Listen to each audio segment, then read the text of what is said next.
सुधीर मुनगंटीवार आणि देवेंद्र फडणवीस यांच्यामध्ये जनसुरक्षा विधेयकावरून जुगलबंदी रंगली। आम्ही नक्षलवाद पाहिला, मुख्यमंत्र्यांनी इथलाच भत्ता रद्द करून दिला। मी तुम्हाला भत्ता सुरू करण्याची संधी देतोय, मला कुठलीही संधी देऊ नका असं म्हणत त्यांनी टोला लगावलाय। मला काहीच बनवू नका पण भत्ता द्या, हे मी सुधीर मुनगंटीवार यांचं ऐकणार नाही।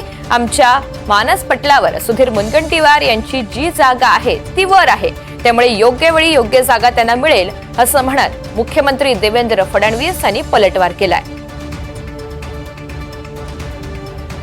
माननीय मुख्यमंत्र्यांना खरं तर माझी विनंती आहे की सभागृहाने आता एकमताने हे पारित करून नक्षलवादी डाव्या कडव्या विचारसरणीला सांगायचं की आम्ही सर्वजण भारत माता की जय म्हणणारे आहोत। धन्यवाद। एकच विनंती अध्यक्ष महाराज, मुख्यमंत्री महोदय, चंद्रपूर गडचिरोलीच्या जनतेने कर्मचाऱ्यांनी सुद्धा आतापर्यंत नक्षलवाद कमी करण्यासाठी कष्ट केले। आपण एक GR काढून टाकलं, तो भत्ताच बंद करून टाकला।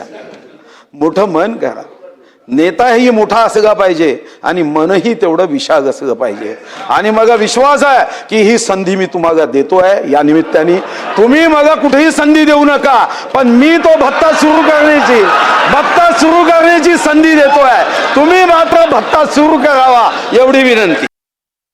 आणि सुधीर भाऊंचे आभार मानतो की सुधीर भाऊंनी या ठिकाणी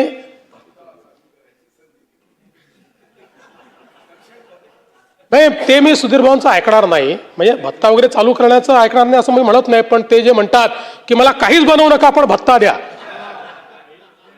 मला काहीच देऊ नका पण भत्ता द्या,